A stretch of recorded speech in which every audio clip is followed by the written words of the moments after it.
Today, my itinerary is simple. I invite the assemblages of Black improvisation as an attempt to account for Black people's interaction with heat, the making of space. And the argument I make here is simple, that heat is not a weather phenomenon alone, right? Instead, I propose that heat is a racial thing. It also has elements of infrastructure. And the reference to movement in part in my title speaks to the fragments of memory together with forms of continuities or discontinuities that speak to Black life in post-1994 South Africa. So in this orientation, there are acts of repetition, collaging, and signposting shaped by space and time. And to understand what I mean by this, I want to draw your attention to the work of trumpeter Sisonke Qonti, who in his 2020 album titled Ugaba, The Migration, has 3 songs that are titled The Migration Suit, Part 1, 2, and 3. Of course, it is worth noting that in this body of work, there is an ethical concern that Black life, spatial imagination, and ideas to do with freedom and liberation really haunt South Africa still, despite the idea that we've transitioned into the new era.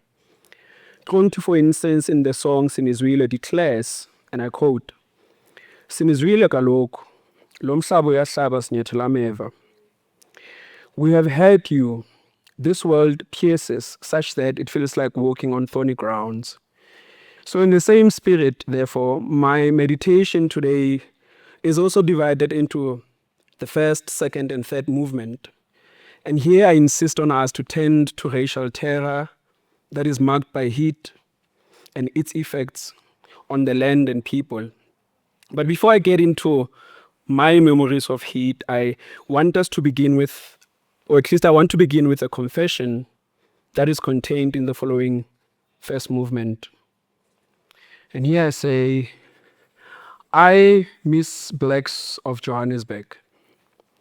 Gallery spaces, coffee shops, Black label dumpies, full taxis after a long day of working for white people, lovers who never stay, intellectual masturbation, book launches, jazz, Saturday nights in Braamfontein, Yamampela chips, downtown Jersey, and Zango.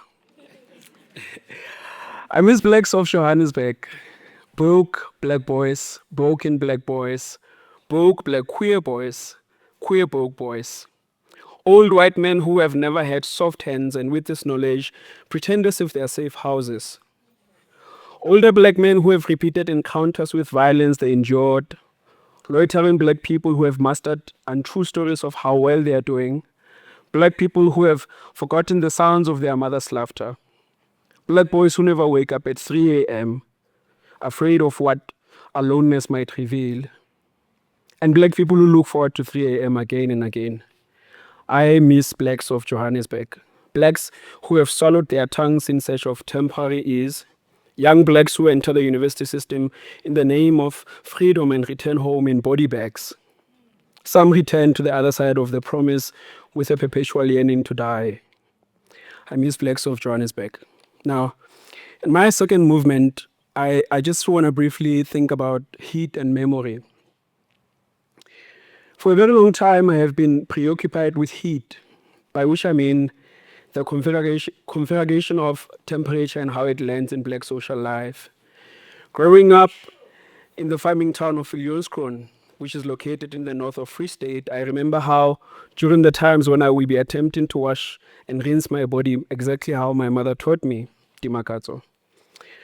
The corrugated iron inside a shack that I shared with her and my 3 siblings, which today remains tucked behind my grandmother's brown RDP house, would lead to heating being trapped inside the house during hot summer days.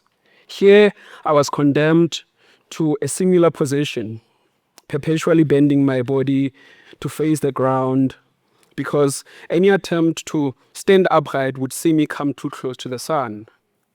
The heat served As a warning against my flesh, it also reminded me of the wider historical processes that relegated black people to unlivable conditions, tiny spaces, unserviced plots of land, unstable grounds, and what it means to be contained in spaces where death and disability are rife.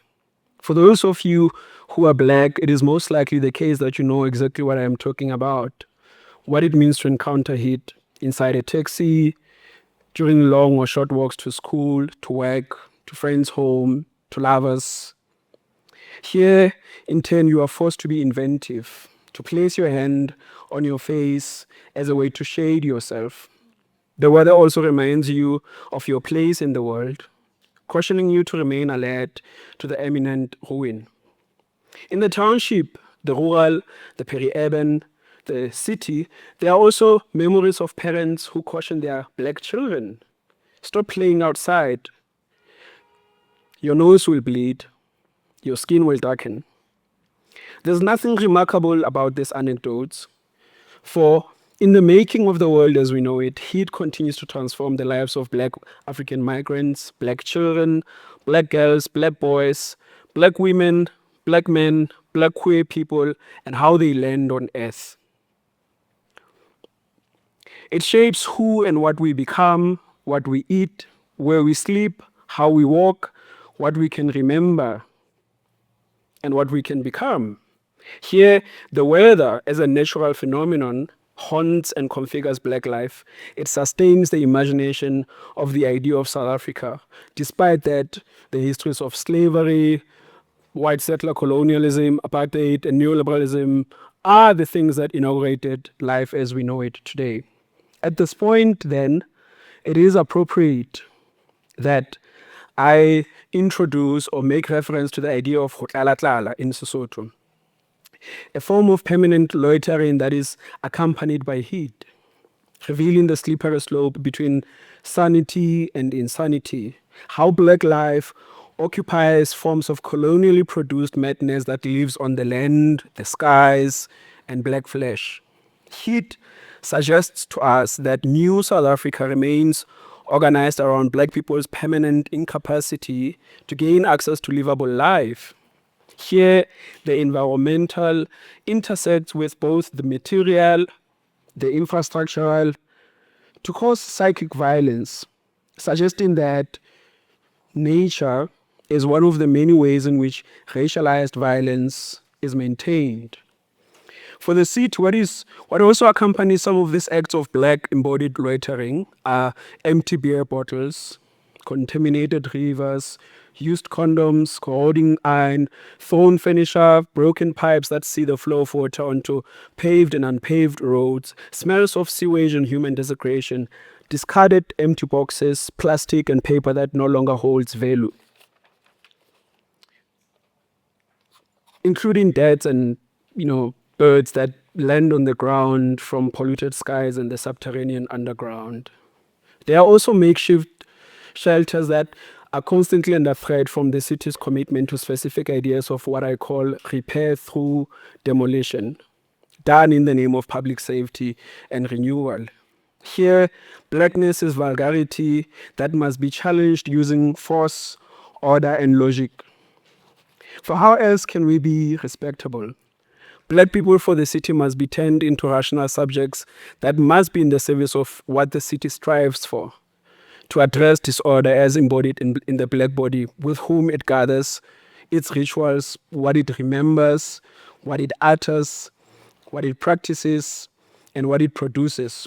There are also people who are alienated in their bodies, soul and minds, riddled with stab wounds, dead and dying flesh, protruding bodies that suggest addiction and mental health instability and the propensity to die young.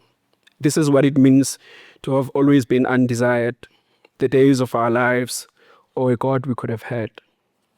When I moved my third movement, and here I think about affect and heat.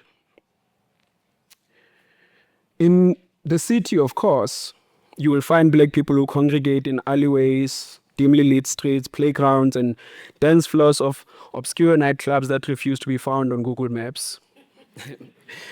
These are people who also gathered shelters for the unhoused, train stations, taxi ranks, and shared apartment blocks with multiple occupants who speak many languages that mark their lineage and mobilities that transcend borders, histories, and a failure to live up to what it means to be human under modernity, of course.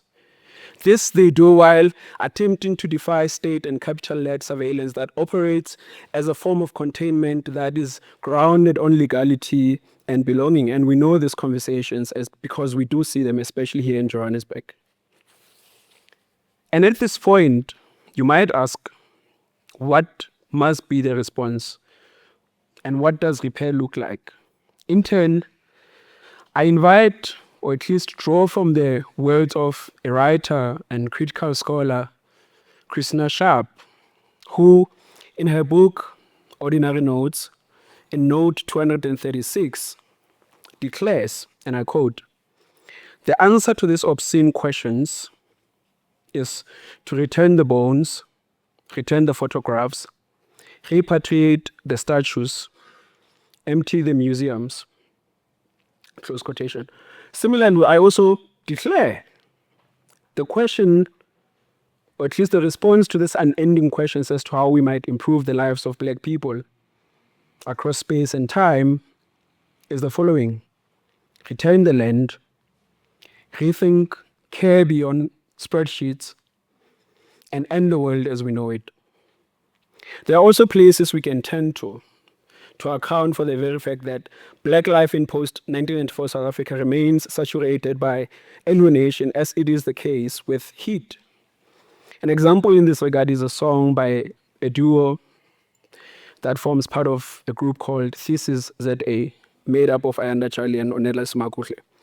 In the song Kosi, the song begins with an invitation, and I quote, "Sondela nontombi, nikubalisele nansi intsomi," which I can simply explain in English as implying or suggesting the following: "Come closer, little girl.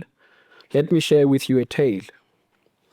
Thesis ZA draws from encounters during which Black children would be read bedtime stories. And in my life, these are memories that bring, my encounters with my mother and my grandmother. However, in the song that I'm referencing, the story has to do with forms of abandonment that are marked by infrastructure decay, unfulfilled dreams, and poverty that lives across generations. Heat in everyday Black life in this country points to this reality. Here, therefore, Intsomi is an expression of shock at how normalized the situation is. And given the concerns that thesis meditate on, a question follows, which they express in the form of a piercing chorus. And I quote, "Thina siqhole kanjani sihlupheka kanje?" Close quotation. How are we to find peace or forgiveness when there's so much suffering? The repetition of this question in the song, "Thina siqhole kanjani," within the song's narrative structure has a function, an audience, and a place from which it is posed. Here, these conditions of squalor, marked by the weather, temperature, and heat, translate into Black people existing in a space that constantly demands for them to fight for themselves and each other. However, what is different about Thesis ZA by lamenting, and I quote, "Siphila ngokuzilwela nangona sizama impilo yethu nabazali nabantu bakwethu." I'm not Xhosa, so please forgive me. "We survive by fighting for ourselves and our loved ones." Here, Thesis ZA marries the question to do with land and the crisis of alienation that configures our lives, marked by ecological destruction and other conditions that are marked by the weather. Most importantly, however, Thesis ZA argues that fighting for our lives is the only strategy that is logical. And as part of this fight, I want to point to a simple fact that in South Africa, in higher education, research, whether in humanities or the sciences, in reports by think tanks, in government policy, there is a concern about climate change. And I want to focus on climate change for now, but the point is very simple, which is to say that we cannot separate repair that is marked by ecological destruction as a globally shared experience or global phenomenon, so to speak. What we need to do is to really ask, what does an encounter with a slave master or an explorer, whichever way you want to think about it, what kind of separation or alienation does that encounter produce? And how does that encounter live across time? And I just want to, close my offering by saying that that encounter requires us to engage in a process of what I call a dereliction of duty, which is to say, nationalism is something that we need to critically examine. The idea of the state, the idea of South Africa. Thank you very much.